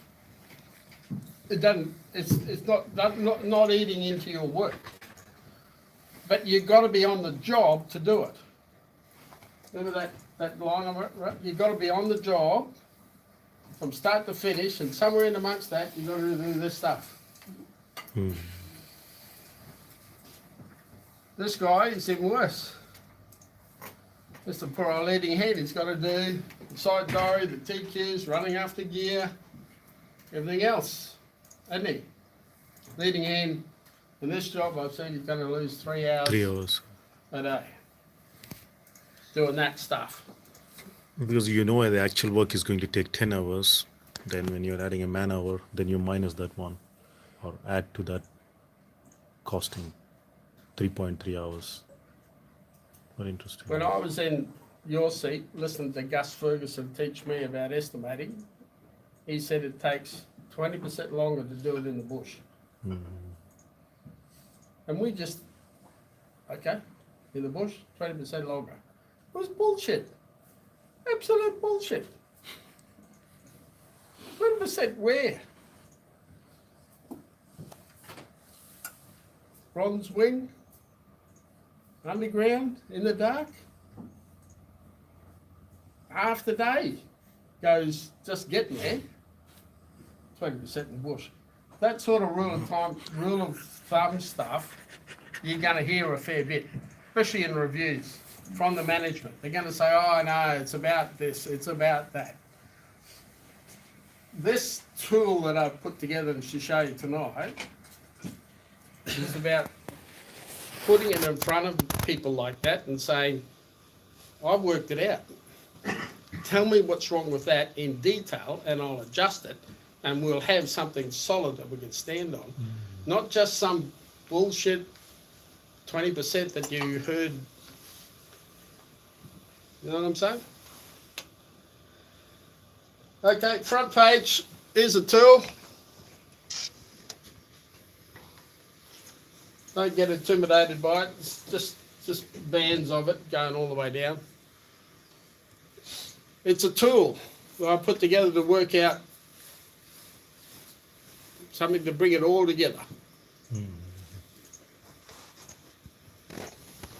Yeah? There's a lot more in here that I haven't covered, things like labour rate costs and supervision costs. If we've got time, we can go through them. How are we going here? We're bugging the time, have we? Yeah. No, that's fine. No? That's fine. Do you want to have a quick look at the labour rate? Yeah. Labour rate is more than what you get paid in your hand, yeah? So, this one here, coming from a different sheet entirely. This is really easy to do. You all know that, don't you? You just got to hit the equal sign and then go to where you want it and click on it. And there's your link to that. It's great. As long as that link doesn't get disappeared. You know what I mean? It's easy to do, but it's also easy to rub out.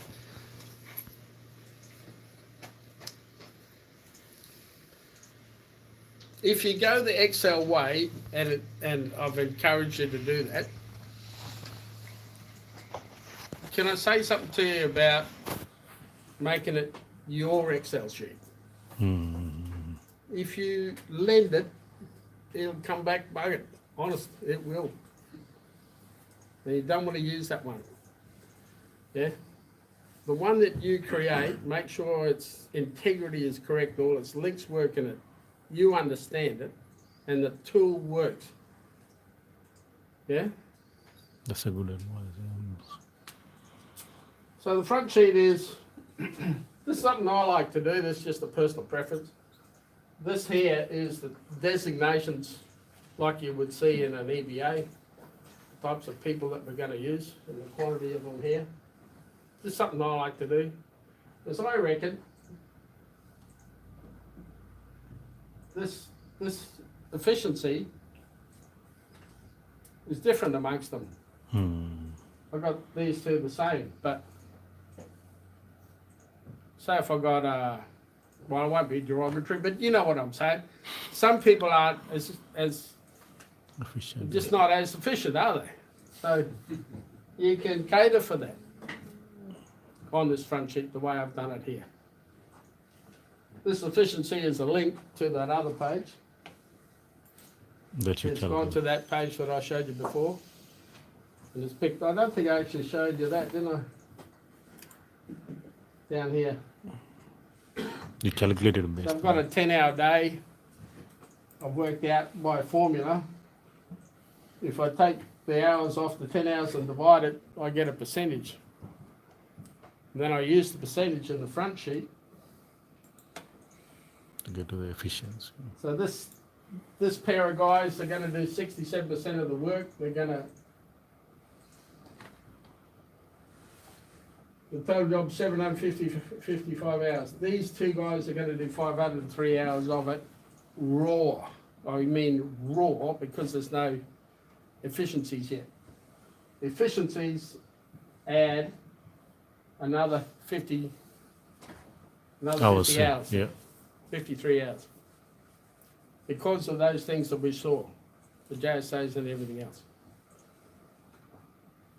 So I'm getting the total number of hours of people on site built in right here at the beginning of the work. Yeah? If you look at my takeoff, it's just the raw hours. It's this hours. It's not accurate. I'm going to be on site doing work longer than that.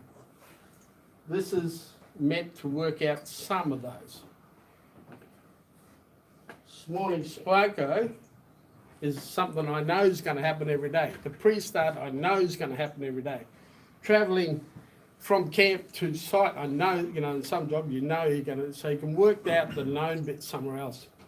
These bits are about the efficiencies, yeah? Total number of hours. This tells me I've added 79 hours to my raw, and it's 9.5%. Not 20%, it's 9.5%.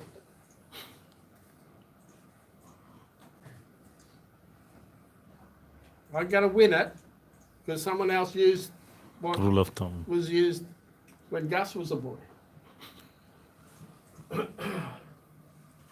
Total number of hours. I use mob-demob setups in this area. You might reckon mob can be best done somewhere else, that's your business. But I work out mob, site inductions, verification of competence, all that sort of stuff down here. Mm-hmm. All good? Number of guys. I don't work efficiencies into that. That's a cost. Yeah. If you're sitting in an induction, you're not going to do a JSA, are you? Yeah. That's the theory. So in this area, it's not been affected by that efficiencies up top there. All good?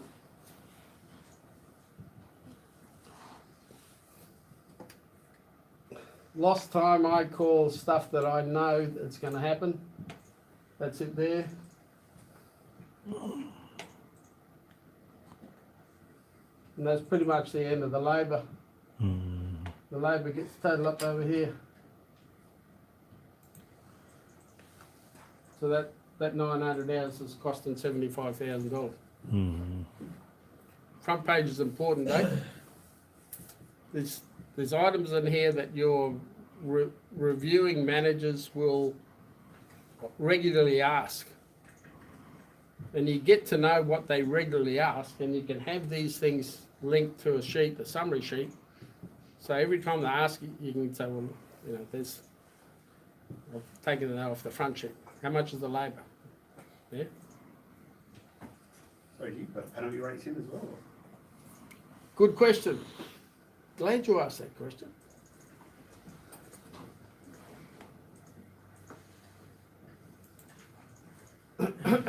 Let's go to the rate sheet, work out what's in it.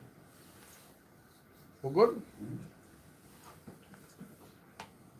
I like to have it all in one workbook. You know what I mean by workbook? This is one workbook. On the screen here, there's a couple of workbooks. I don't have one for labour rate calculating in a different book. And it is possible to link to a Oh, different books, workbook into another workbook. If they're in the same environment in your computer, same folder. Sometimes even if you move them out of a folder, but as sooner or later the link will get lost and it'll bugger up.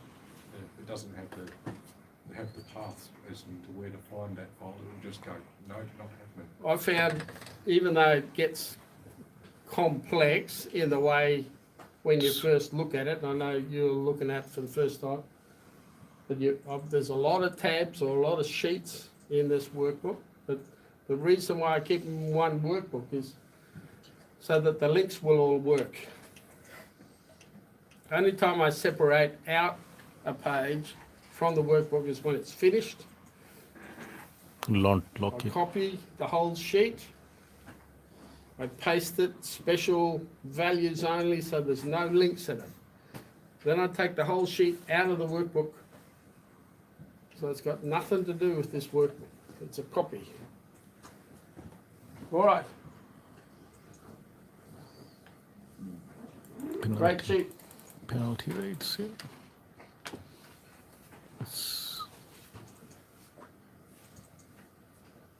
This one I picked from your people at BHP. Don't tell them that.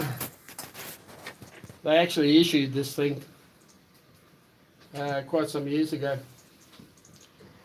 And I was really impressed with it. Got intimidated at first because there was so much involved in it. But when you follow every link through and you follow every concept through and you get yourself confident in the methodology of the calculation, you adopt it or use it sometimes, and you know there are horses for courses. I've got a few worksheets. This is the BHP one because it's up at Learmonth. It worked better. So this is the EBA over here.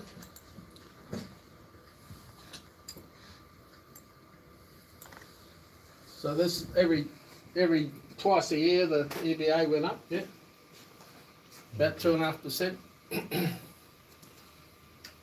It's all going back down now, isn't it? But it was going up and up. This is a lookup list on which one gets what allowance. There's all the different rates that are in the EBA for different purposes. So you pick this off the Chamber of Commerce EBA workbook. And for That every gives you project rates. they'll have a different side allowance or a different this, that, the other. A lot of them are the same, but If you have a tender due just prior to an EBA, do you attempt to forecast which way the EBA will go? yes, escalation is very important. It's important that you make a decision about what you're doing with escalation. You might choose, I'm not going to do anything, but you've considered it. It's a step in your procedure. When you get to the bottom of the and you're about to do a review, one of those questions you'll be asked is, how long is the job? It's 52 weeks. EBA is going to go up if you're allowed for that. You can say at that point quite readily, I have not allowed for escalation, right?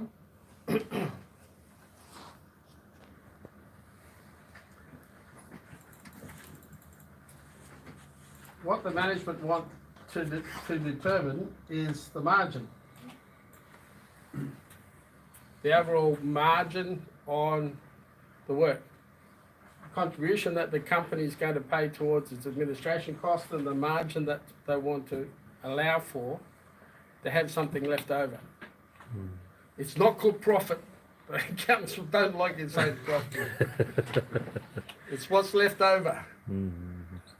Some people call this markup, which is probably a better word. Yeah. I won't go into the complexities of that argument, but margin and markup, that is markup that you do before and the measurement of the money left over after you've finished the job are not the same maths. Okay? I won't bog you down with that, but this is an attempt to have money left over after you finish this mid-year. So this conversation is not your responsibility. This, as an electoral estimator, your management will determine what markup they want for the company and what markup they want to, everyone wants to make it quid, so that's their business. Yeah? But there could be more left over if the price of steel goes down, for example, or the price of some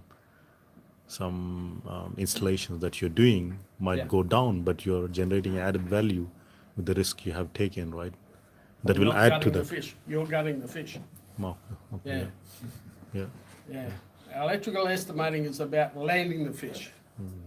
You start thinking about what might happen after you've won the job, you're starting to gut the fish. Now, if you want to, that's fine. That's not why I'm not here to tell you how to gut the fish. Okay? I'm here to tell you how to land the fish.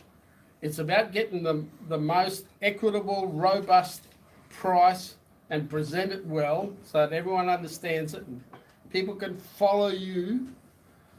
So you didn't come to work, got another job, and someone picked up your work and they could follow it because it was the integrity of it was all there. They could follow it. That's what I'm trying to enforce, trying to emphasise and not enforcing it. I'm trying to emphasise it to you guys. All good? Yeah. So, getting back to the rates. This is affecting those rates, but the rates are cost. Real cost.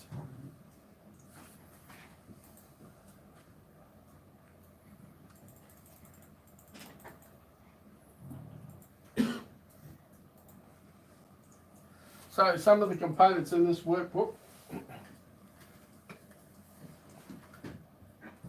a lot of them aren't active in this job. You see a lot of zeros here. They've taken the rates from these designations for that time period, for that EBA time period, and put in amounts here and ended up with $86.99.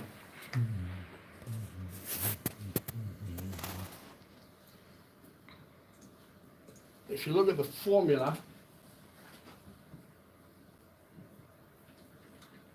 Yes, correct. 41.6 times 52 divided by the mass conditions F5. That's hours Don't per get week. intimidated by the formulas. They all make sense if you follow them through. That's hours per week multiplied by 52 weeks, right? I5.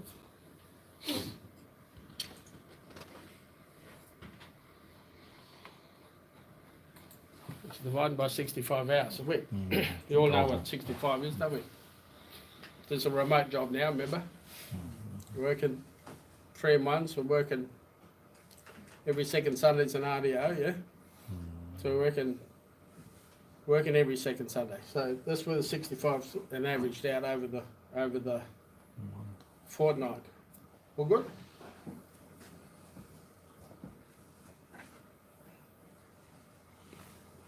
Won't bog you down with this complexity here. The whole point I'm showing you the stuff is to say you need a tool to work out this stuff so that you can be transparent. Yeah? Don't be lazy and say, Rob, can I have your tool? Because I won't give it to you. Not because I'm nasty, but because you won't follow it, you'll bugger it up and you'll get disappointed. If you make your own tool, I've shown you some concepts here. Use the concepts. I'll give you the concepts. I'll list the concepts for you.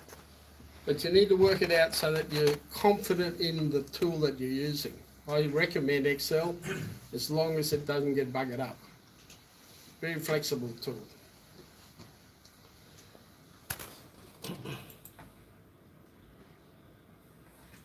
So each one of these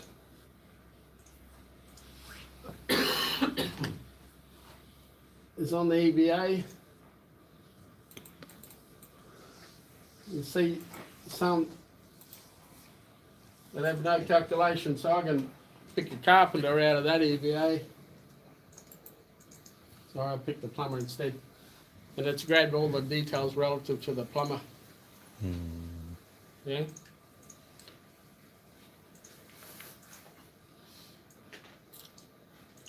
It's transparent, it's quick, it's reliable,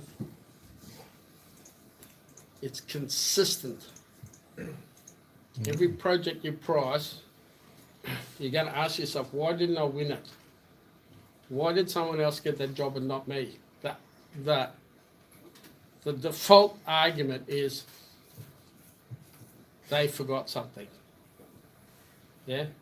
They only last for a while. Sooner or later you get sick of saying they, it's always their fault. I've done that for years. There's cannon fodder. I used to call people coming up, winning work, going broke, I used to call them cannon fodder for the builders.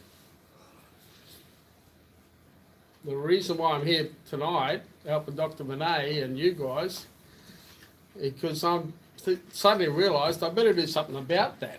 I better stand in front of you guys and give you at least the benefit of some of the stuff I know, so that you don't become cannon fodder. Yeah? Your price is robust. If you do it consistently, you will win.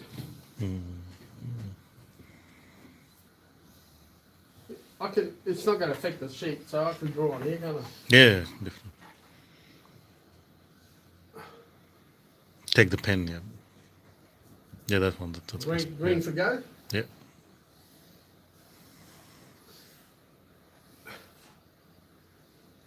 Ooh, that's a big fat one. Take this side. I'm drawing a target, aren't I? It's not meant to be. It's meant to be a cycle.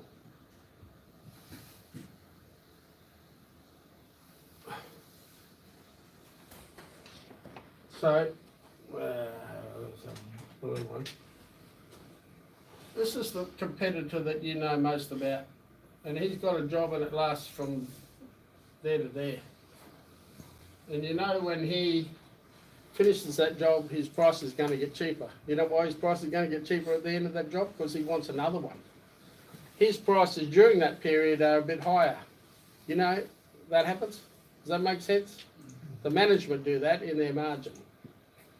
They don't want to win another one yet. They haven't got enough bank guarantees, so they lift the margin. They want to put the price in, but they don't want to win it. Does that make sense? Why do they do that? So that they're in the market, showing everyone they're interested for later. Keep your foot in the door. That's the competitor you know most about. I know a lot about Southern Cross. I'm making my business to know what they're doing. When is the North Link going to finish? I'm making my business to find out what competitors do. BHP is not a competitor. Yeah. Hey?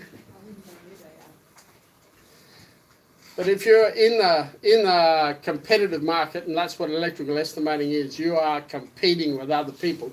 Know your competitors as part of the task. This guy,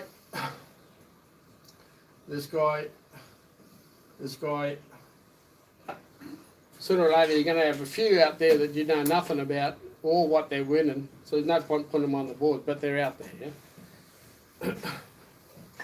Just in here,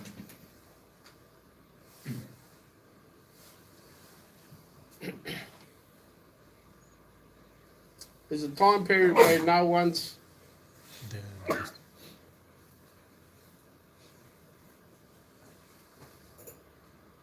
this guy wanting work, this guy hasn't won his yet. Not a good time to have a low margin job. It's debatable whether you're going to win it. What you want to figure out is when everyone's got a job, Everyone is That's, busy. that's why I know you're going to win a job. Because sooner or later, even if you're last to win the work, because everyone else has won one before you, the price that you win your work will be the better price. Because they're all busy, your margin's high, because you know they're busy. It's gonna go up and down in size. Yeah? If you look at your tender register and you wonder why the margin's going up or down, it's because your business development manager has done this study and he knows when to put the margin up or down. I only write this to say to you, I can guarantee if your consistency is well developed, you will eventually win the work. It just depends on whether your company's got enough money to keep you employed.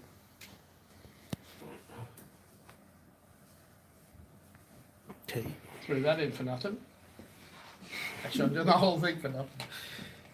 Okay, so rate sheet, how was that for rates? Now, I've got another rate sheet I think you might be interested in. Indirect rates. Direct labour,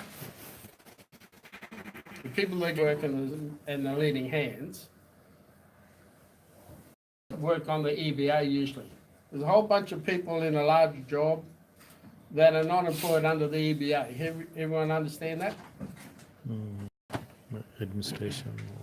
Peggy's, clerks, commissioning, Commissioning. programming, QA, QS. You know all, you're all aware of these people? Do I need to explain these? No? These people are not on the EBA. They're on usually contract arrangements for short periods or fixed rates or labour rates. But they cost money and we need to work out what they are. Probably the big one in here is superannuation. Some of them get paid annual leave. Some of them get paid the long service leave. Some of them get income protection, not a lot on this job. Everyone gets, we need to allow for workers' compensation, don't we?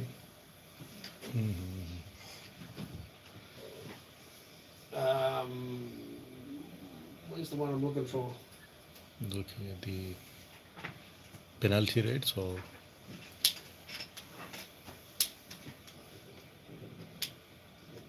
Payroll tax. This bloke. Payroll tax. If you've got more than 20 employees in your business, the company is liable to pay the state government payroll tax. Yeah, that's in the EBA as well, but I just thought I'd show you that one. So there's a lot more components in the cost of indirect administrative type labour than what they get paid. Going on from there, in a cash flow sense, some of them won't get debited to the company.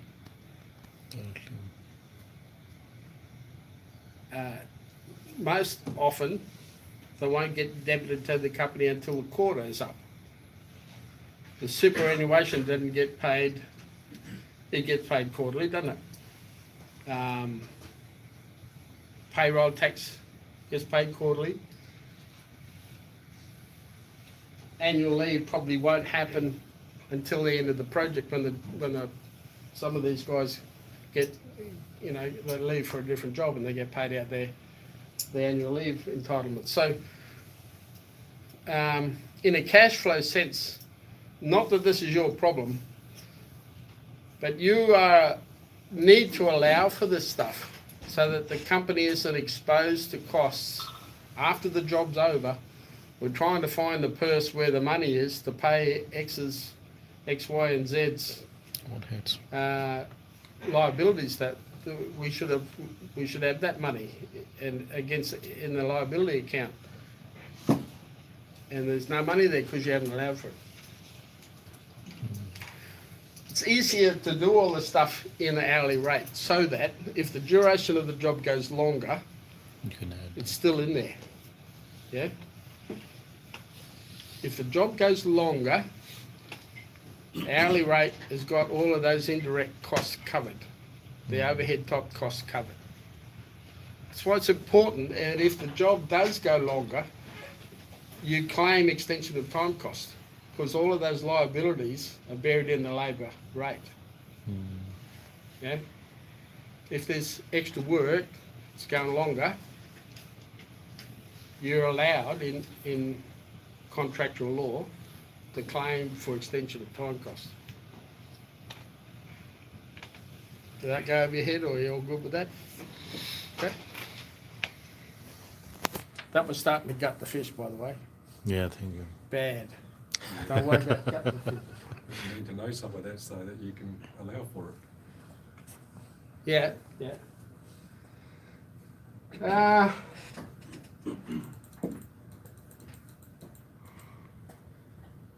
Another little one right here. I saw in your prelims, in Yeah. your estimate, some things that they just wanted a bland amount of money for documentation, 2 types. One was Oh. as-built and one was just documentation.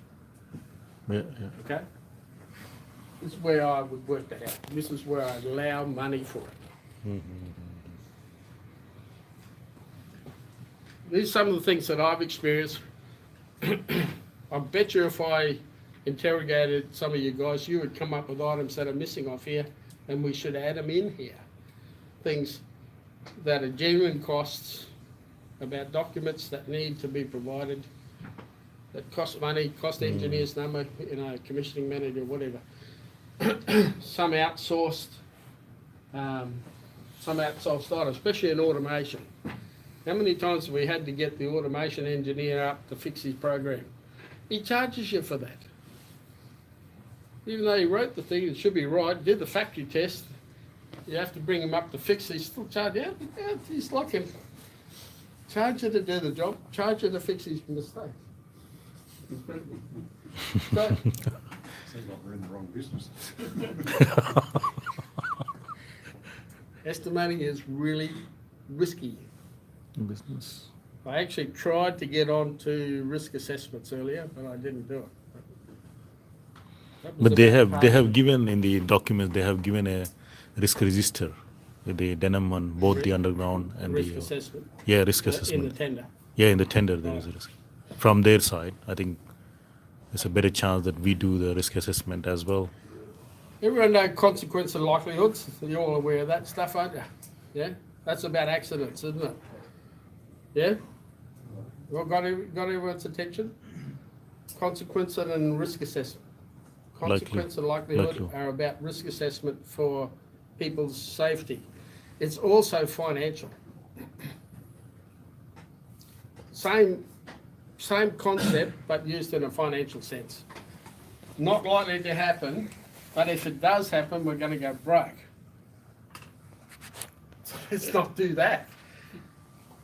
This one, All the same I'll just show them. same stuff applies to every item on your risk assessment.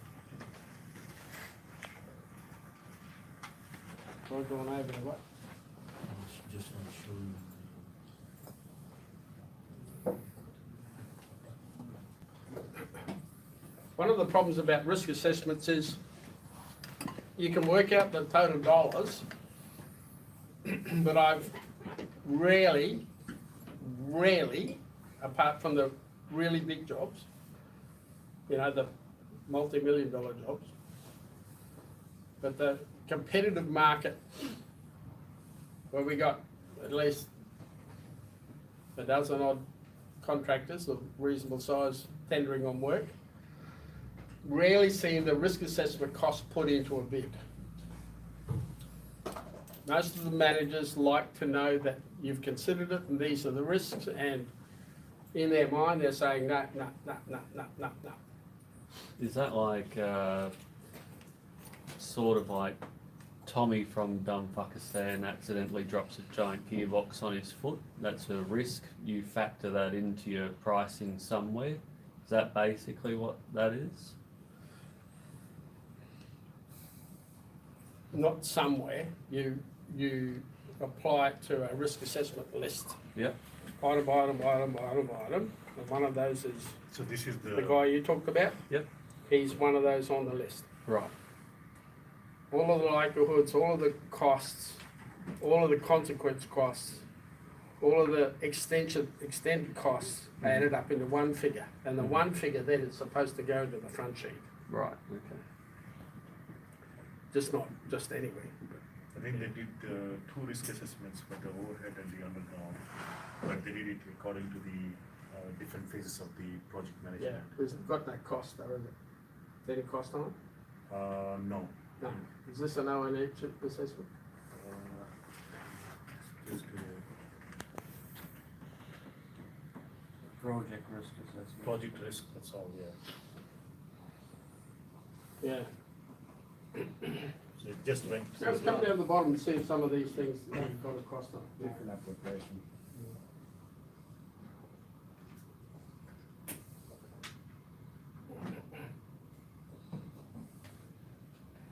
So they're working about, they're doing the same JSA stuff, aren't they? They're saying, it could happen, we're gonna do this to make sure it doesn't happen, we're gonna control the risk to make sure it doesn't happen. That's what they're doing here. The risk assessment I'm mentioning is not about risk assessment and control. The risk assessment I'm talking about is financial. Mate up the back talked about escalation before. Escalation can be on the risk assessment, and you can say about 3/4 in to the 700 hours, the rate of labour is going to go up. Escalation, yeah? Another one can say the equipment coming from China might get delayed and we have to buy it from Australia. It's a risk, the price is going to go up. That's financial. It's a risk assessment, yeah? If So- you've penalties on your contract and your material gets delayed 2 months and your critical path changes, then you're penalised. You have to allow for that risk. Yeah. Yeah. It's hard to justify allowing costs for delays in your risk assessment. Depends on your It's pretty contract. hard to forecast a delay. If you know there's a delay, you should already change your schedule now. I'm pretty sure what you're talking about is unforeseen delays. Is that right? Well, if you have a penalty for every day over you are, So what's the likelihood It's of that unforeseen. happening? Yeah, but you'd have it The as penalty's likelihood. there, the penalty's real enough, but the delay was unforeseen, am I right? No, it's a penalty, so you put it on the risk register early because it is a real penalty that may occur. Likelihood is low, but it exists. For a specific delivery. But there may If be you, a if delay. there is, so like you chose South Africa to deliver your transformers instead of China, yeah. and Sure. you're concerned the last time you ordered from South Africa, you know, it got damaged or something. And that, if you know there's something specific about that item, and it could cause a delay, then I would, yes. Yes. Yeah. But you would call that as a end monetary value sometime in risk Yeah, assessment? yeah, in your whole list of risk assessments, you'd end up with one figure. And you present it in your management review, say this is what I've worked out in my risk assessment. And let them decide whether they want to apply some of it or all of it or none of it. Usually, in my experience, they don't want to. They prefer to take the risk. Thank you for your work, but they're just going to say we're going to back ourselves. It's a term that I've heard a lot. We're going to back ourselves. Can insurances not cover a lot of that? Say damaged items or Yep. lost items? Yep. If we can go back to the MDR page.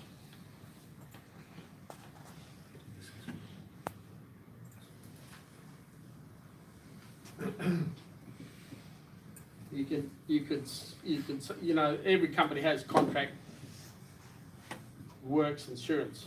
I think that's the word. Works insurance. This is not that. This insurance is about above that. Can I backtrack into your procedures when I got right back to things like the RFQ and I said you should send out your switchboards and your lights first? Remember that right back there? Around about there, you should send your contract out to the insurance broker. I made the mistake of photocopying the insurance clauses and only sent that to him and come unstuck. Okay. I've learnt. I don't send just the insurance clauses now. I send the whole contract to him. Let him read the whole thing. Not costing you anything. He's a broker. He's already got his fee. His service to you to evaluate the contract is about trying to secure more insurance with you. So he's doing this evaluation of the contract insurance risk exposure on your company for nothing. Send him the contract, say, assess this contract, give me your commentary on this company, because he's already sold the insurance to the company, he knows what the cover is. Give me your assessment of the insurance required for this project. Yeah?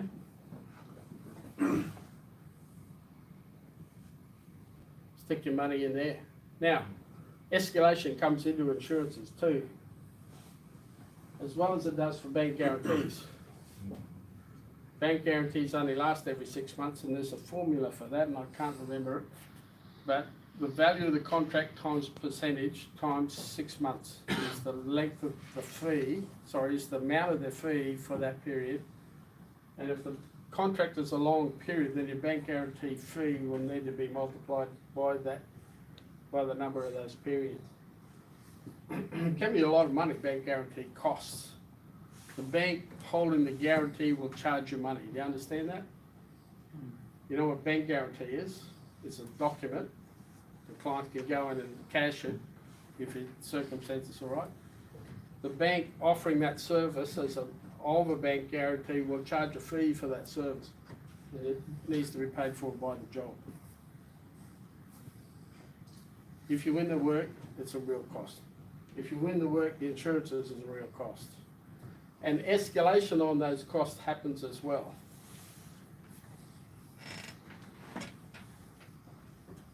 A lot of those types of rarefied complexities, I don't want to bog you down with, because it'll come up in the management reviews.